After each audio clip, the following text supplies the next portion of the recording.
December 1944. The Ardennes Forest. The temperature is falling below freezing, and the United States Army is facing a cataclysm. Without warning, German artillery shatters the quiet of the winter line.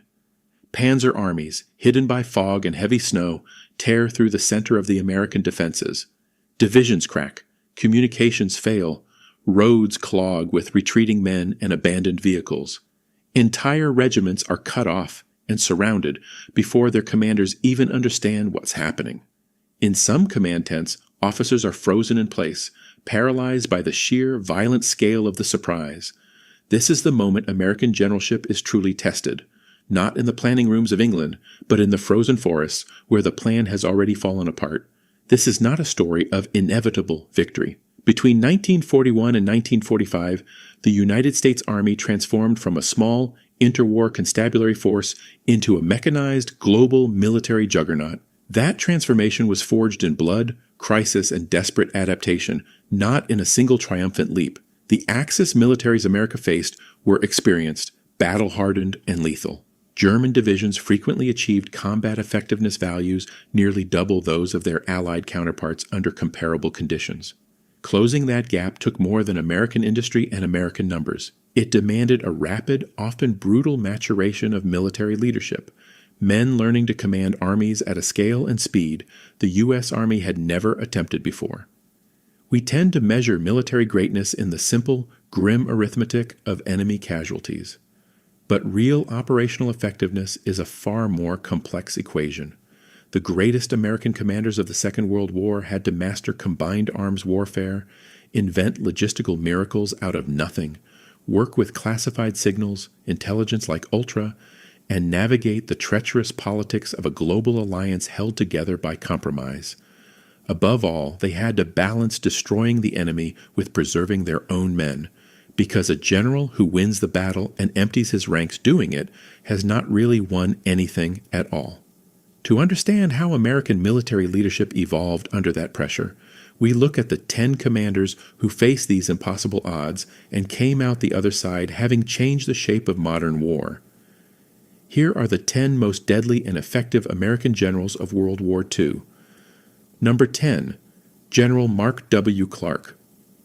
In the Mediterranean, the test of leadership was uniquely grueling.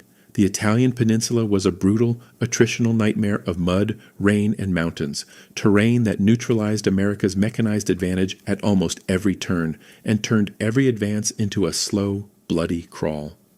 Clark commanded the Fifth Army through all of it. At Salerno, during the amphibious landing in September 1943, Clark's forces were nearly driven back into the sea by ferocious German counterattacks under Field Marshal Albert Kesselring. Only massive naval gunfire and sheer attrition held the beachhead together. What followed was a grinding campaign against the fortified Gustav Line, a defensive network built into the mountains themselves. At Monte Cassino alone, 25 Allied divisions, 2,000 tanks, and over 3,000 aircraft were thrown at the German defenses just to break them open. The cost was staggering. By October 1944, the Italian campaign had claimed roughly 90,000 American casualties, out of 200,000 total Allied losses in the theater. Clark's legacy carries one deep, permanent shadow. In May 1944, during the breakout from Anzio, the strategic plan called for American forces to swing inland and cut off the retreating German 10th Army before it could escape north.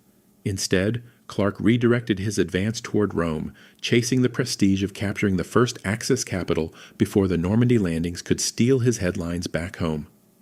The German 10th Army slipped away, regrouped along the Gothic Line, and dragged the Italian campaign out for nearly another year of fighting that didn't need to happen. Clark showed real personal courage throughout the war, moving close to the front lines and sharing the risks his men faced. But in that one moment, his judgment was clouded by vanity, and thousands of soldiers on both sides paid the price for it in the months that followed. Number 9, General Courtney Hodges. Where Italy demanded a slow, attritional grind, Western Europe called for a different approach entirely. Courtney Hodges, commander of the U.S. First Army, embodied the Army's institutional caution, synchronized, broad-front advances over risky armored gambles that might outrun their own supply lines. Under Hodges, the First Army broke through the Siegfried Line and fought the brutal house-by-house battle for Aachen in October 1944, the first major German city to fall to the Allies. Before the assault, Hodges demanded unconditional surrender. When the Germans refused, he answered with overwhelming firepower and reduced the city to rubble block by block. That siege alone cost the Allies roughly 5,000 casualties, and it still sparks debate among historians over whether simply bypassing and starving out the garrison would have been the smarter play. Hodges was a steady, reliable manager of the broad front strategy. His army processed hundreds of thousands of German prisoners and seized the Ludendorff Bridge at Remagen intact, denying the Germans the chance to blow it before American armor could cross the Rhine. But when the Battle of the Bulge opened with a massive German bombardment, Hodges was caught flat-footed, and his command struggled to hold cohesion through the first chaotic days of the offensive. He also shares the blame for the Hurtgen Forest campaign, where American divisions were fed into dense woods full of tree-burst artillery and concrete pillboxes for almost nothing gained in return. Number 8. Lieutenant General Alexander M. Patch. Speed and imagination define the best amphibious commanders of the war, and Sandy Patch had both in abundance. He'd already proven himself in the brutal jungle fighting of Guadalcanal in the Pacific before taking command of the U.S. 7th Army in Europe. His doctrine prioritized speed, aggressive exploitation, and tight coordination with his French allies.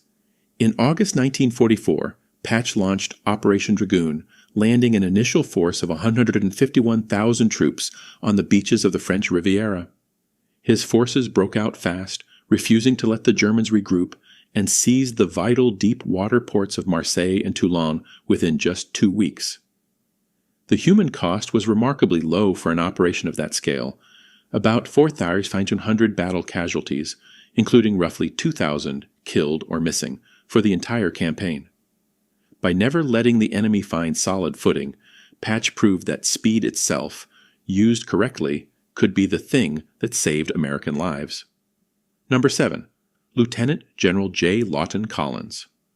In northern France, that same instinct for rapid exploitation found its sharpest edge in J. Lawton Collins. Known as Lightning Joe, Collins commanded the 7 Corps, the armored spearhead of the First Army. His doctrine leaned on rapid maneuver, close air support, and bypassing enemy strongpoints instead of grinding through them one by one. Collins led his corps onto Utah Beach on D-Day, then pushed hard across the flooded Cottontown Peninsula to take the deep water port of Cherbourg by late June 1944.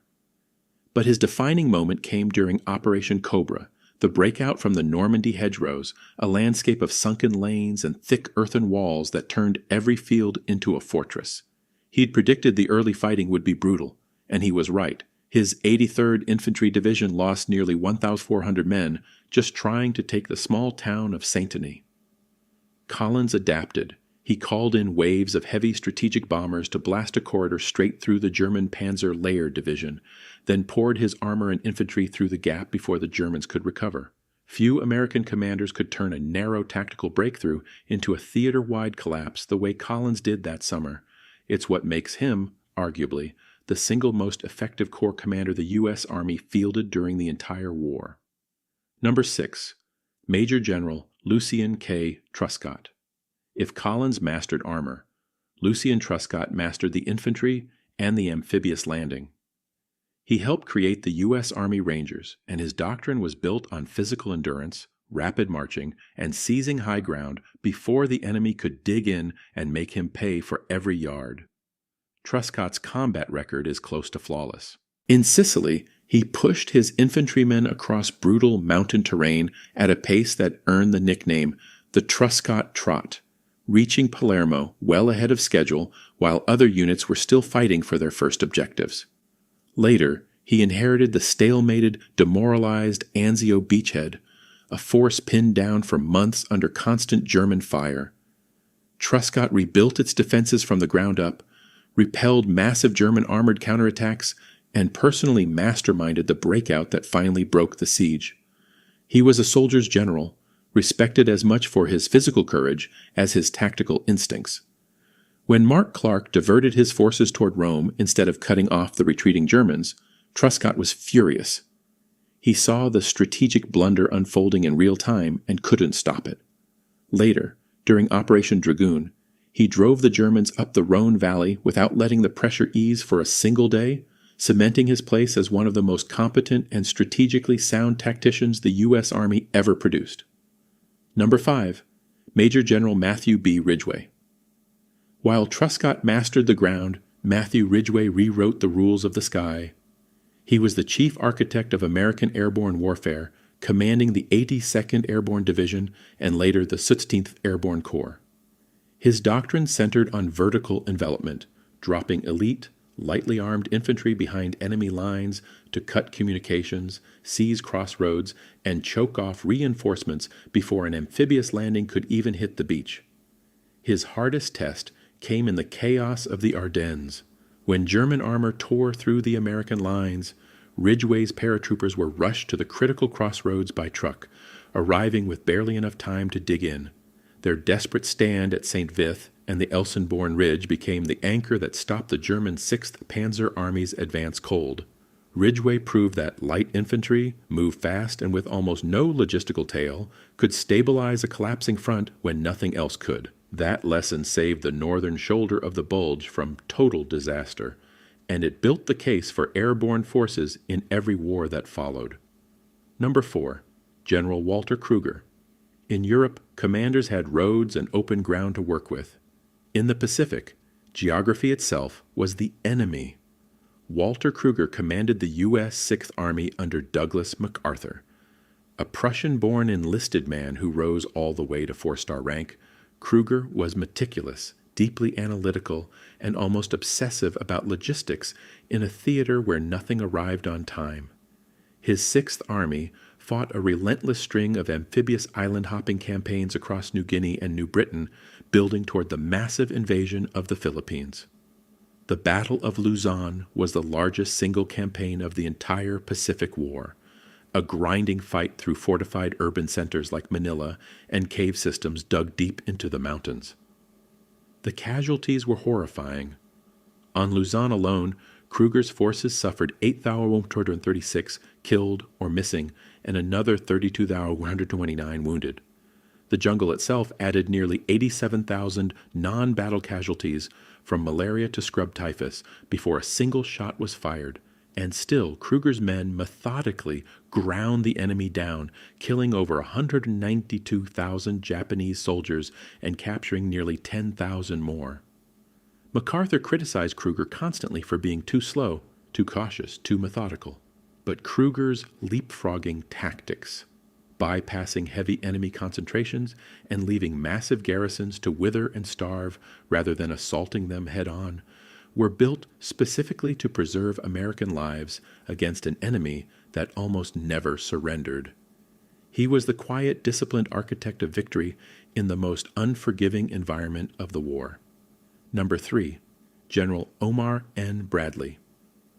The scale of Krueger's fight in the Pacific was matched only by the sheer industrial scale of the war in Europe under Omar Bradley. By 1945, his 12th Army Group was the largest body of American soldiers ever placed under a single field commander in history, 4 field armies, over 1.3 million men, all moving as one machine. Bradley's command produced spectacular victories and industrial-scale bloodshed in equal measure. In the grinding push through the Siegfried Line between September 1944 and March 1945, American forces suffered 50,510 killed and over 172,000 wounded. In return, Bradley's armies inflicted over 400,000 casualties on the German defenders holding that line. During the subsequent drive into Germany itself, his army group eliminated another 400,000 German soldiers, including 280,000 taken prisoner. But his record draws real, lasting criticism. Bradley badly underestimated Germany's remaining capacity to mount a major counteroffensive, a failure that fed directly into the intelligence disaster of the Ardennes, a battle that cost roughly 90,000 American casualties, including 19,000 killed and 23,000 captured, and one that very nearly split his entire army group in two.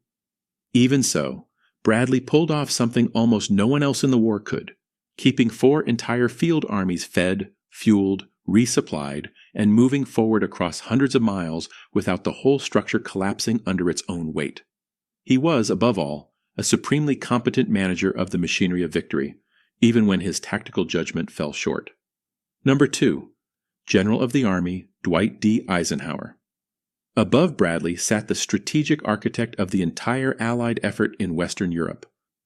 As Supreme Allied Commander, Eisenhower operated at the exact point where military strategy met global politics, a job that demanded as much diplomacy as it did tactics.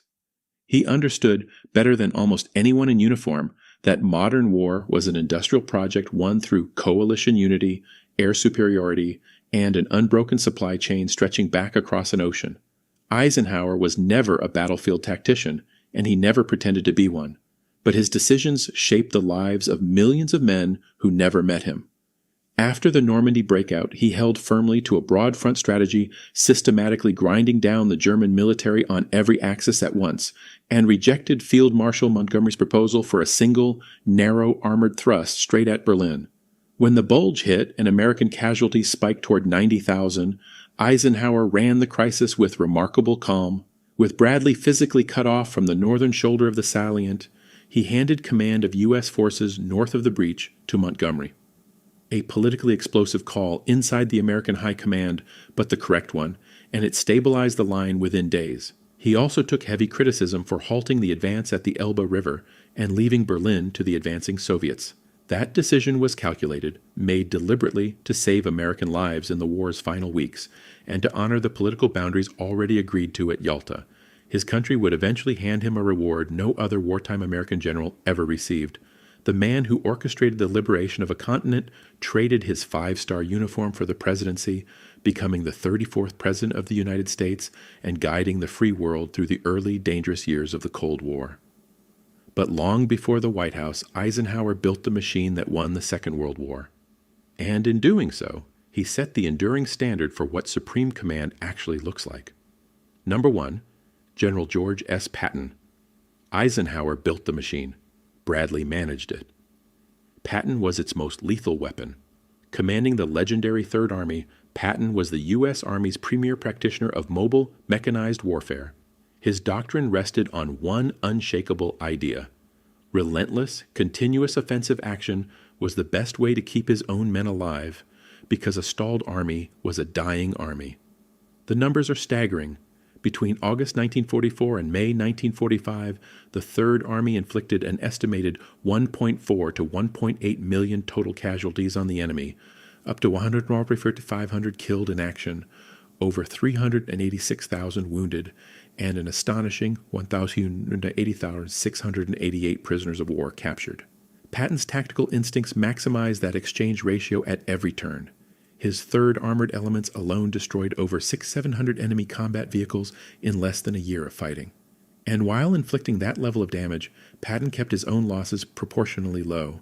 The Third Army suffered roughly 139,646 casualties in total, 16,596 killed, 96,241 wounded, and 26,809 missing. Patton was a deeply flawed man. His slapping of 2 battle-fatigued soldiers in a Sicilian field hospital nearly ended his career for good.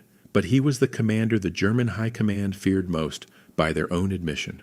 His ability to inspire troops, paired with a ruthless tactical instinct, made him the sharpest instrument in the entire Allied arsenal. He had no political tact, and an abrasive, difficult personality, but his combat record speaks for itself. Patton was America's most lethal and effective battlefield commander of the Second World War. Patton didn't live to see the post-war world he helped build. He died in a car accident shortly after the war ended, but the army he transformed made sure his legacy outlived him. The United States military built a new lineage of main battle tanks, machines designed for speed, violence of action, and overwhelming firepower, and named them after him. From the frozen hills of Korea to the deserts of the Middle East, generations of Patton tanks carried the spirit of America's deadliest general into the modern era. Looking back at 1945, there's a persistent myth that the United States won purely through brute force and overwhelming logistics, without any real tactical skill behind it.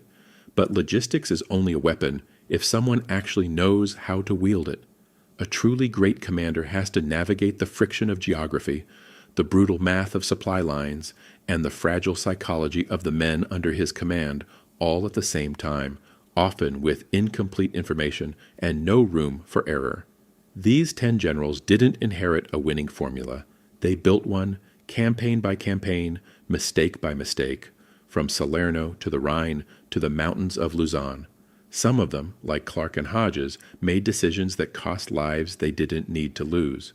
Others, like Ridgway and Collins, found solutions in the middle of chaos that no manual had ever taught them. Together, they didn't just direct a war, they changed how war itself was fought, and that legacy still shapes the world today.